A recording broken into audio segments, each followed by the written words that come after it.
Deadpool 2 is the cinematic debut of X-Force, and I'm shocked it actually took this long to adapt one of the defining themes of the 90s comics boom. Its debut issue moved over 5 million copies, to this day the second highest selling comic ever, just behind Jim Lee's X-Men #1.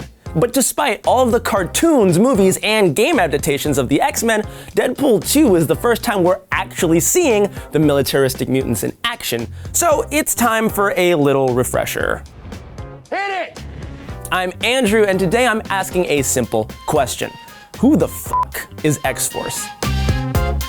When the New Mutants comic premiered in 1982, they were a refreshing throwback to the days when the X-Men were actually just kids in a school, instead of, angsty 30-year-olds and ancient Canadians.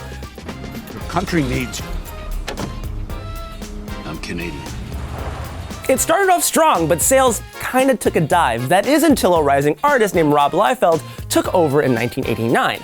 The book rocketed to the top of the charts, making instant stars of its debuting characters like Cable, Domino, and of course, everybody's favorite, Deadpool. Liefeld and co-writer Fabian Nicieza transformed the group of awkward teens into an elite paramilitary unit, one that could do the dirty work Charles Xavier's Goody Two-Shoes team just couldn't. Kinda like Suicide Squad, but better. Blah, blah, blah, blah, blah, blah. Those are garbage. With issue number 100, the New Mutants was canceled and relaunched with a new title that better suited the book's Take No Prisoners style, X-Force. And leading the charge was a mysterious mutant mercenary from the future, the man called Cable. He was created to be the polar opposite of Professor X. Some dork. A man of action who took no shit and had no time for changing hearts and minds. Do you think the world has been changed? Right now, Beast, I really don't care. But beyond that, Cable's creators never really thought about who he was or where he came from. He was just an ass-kicking drill sergeant with a bionic arm, a glowing eye, and plentiful pouches. I loved him a lot as a kid. That's one of the only action figures I actually ever owned. Cable and the Riddler. Wow, you want to talk about a dream match, right? Yeah, I mean, maybe Cable's got this one. Riddle me this, Cable. Meanwhile, Cyclops and his then-wife, Madeline Pryor, an evil clone of Jean Grey, by the way, had just given birth to a bouncing baby boy named Nathan Summers. Apocalypse infected their son with a techno-organic virus that turned his limbs into living metal. And with no hope for a cure in the present day, Nathan's parents tearfully sent him into a war-torn future. And if that wasn't complicated enough, Marvel decided to merge the baby's origins with Cable's and reveal that the grizzled, gray-haired gunslinger was a grown-up baby Nate, hardened by decades in a post-apocalyptic hellhole and packing one hell of a punch. Mr. Sinister created the Jean Grey clone to breed the most powerful mutant on the planet. And the resulting child was bursting with both telepathic and telekinetic potential. Unfortunately, Cable couldn't tap into his vast psionic power because he had to constantly use it to hold back the techno-organic virus. It's like, when you think about breathing and you stop doing it subconsciously and then you have to focus on it in order to get that back together? What kind of place is this? It's kind of like that, only if Cable lets up on his psychic hold of the virus, it'll mutate out of control and kill him. His power levels have waxed and waned over the years, but Cable remains one of the most formidable fighters in the X-Men family. Still, a general is only as good as his soldiers, so let's move on to the next member of X-Force in Deadpool 2, Bedlam. Although 616 Bedlam is a martial arts expert, he's more useful as a walking EMP, or electric magnetic pulse. That means he can fry electronics, complex machinery, and even the human brain using his bioelectric field. Bedlam has a pretty deep backstory involving his long-lost evil brother, who he tag-teamed with Domino to take down, but for the movie, it looks like they're mostly just using the character for his cool codename and building on that. Kind of like Bill Skarsgård's character, Zeitgeist. X-Force has gone through a lot of iterations over the years, but none as weird as the 2001 run by Peter Milligan and Mike Allred.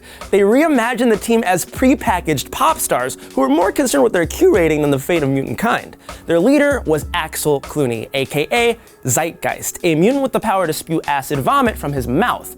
It's not exactly the Phoenix Force, and it didn't help him much against the helicopter that disemboweled him in his very first appearance. Still, the Deadpool series has a habit of making stars from one-shot characters. And you are? Just look at Negasonic Teenage Warhead. Negasonic Teenage. What the shit? That's the coolest name ever! There's always a chance that Zeitgeist could be the movie's breakout character. That is, if Shatterstar doesn't steal the show. Out of all of Rob Liefeld's creations, I think I'm most surprised to see Shatterstar on screen. I'm not trying to get all yellow spandex here. That's Kaya's wheelhouse and she would actually probably literally kill me. But my dude is rocking one of the most ludicrous superhero looks since Superman went electric. He's got some amateur boxing headgear, dual-bladed katanas with a spiky grip because why not, and the ultra-rare pony and pigtails combo. It's like if somebody in an RPG found a bunch of endgame equipment and put it all on and it was just so crazily mishmash. What do you think? Pretty slick, huh? All I need to complete the outfit is a windsword. But I can't be too hard on the guy. After all, he's from another dimension. Mojo World, to be precise. Yes, that actually exists in the Marvel Universe. Mojo World, where he was genetically engineered to compete in Running Man-style gladiator bouts. Shatterstar is also from 100 years in the future. So he's not just an alien, he's a time-traveling alien. Maybe he has two hearts. His origins and powers have always been kind of murky, but he's got superhuman strength, speed, and agility, and on occasion he's been known to teleport and bust out a shockwave or two. Sounds like he belongs in the DC universe.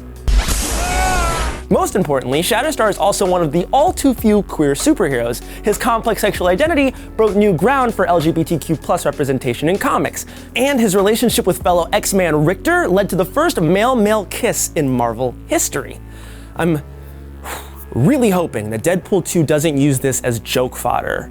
Although, in their defense, they've made some surprisingly progressive choices, like casting Zazie Beetz as the dynamic Domino. Governments in the Marvel Universe have an unsettling obsession with eugenics. Just look at the first X-Men movie. It's all, I want to be a mutant, but not really, but also mutants are bad, but also I'm a fish man, and also I can melt through bars, and also now I'm water. Senator Kelly, 2020. Senator Kelly 2020. Domino was the result of yet another program designed to breed the perfect mutant. Everyone wants the perfect mutant. It's like being the it girl in 2005, except, you tend to get programmed to kill people. After she escaped, Domino honed her fighting skills as a ruthless mercenary willing to take on all targets. She and Cable helped to form the paramilitary group Six Pack, which led to her joining and eventually leading X-Force. Not bad for someone whose superpower gets shit on by Deadpool. I'm lucky. Luck isn't a superpower.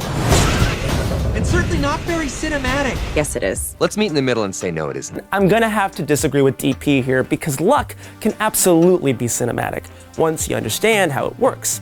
Domino possesses telekinesis on a subconscious level. She's not directly in control of her power, but it kicks in whenever she's in danger to subtly shift the odds in her favor. New plan! Use all of your imaginary powers to stop Cable from killing that kid! If someone puts a gun to her head and pulls the trigger, her power causes a jam. If she gets launched into the air by a massive explosion, she'll psionically maneuver herself into the safe and comfy arms of an inflatable panda. And at one point, she even managed to take out 2 Sentinels with one extremely unlikely bolt of lightning.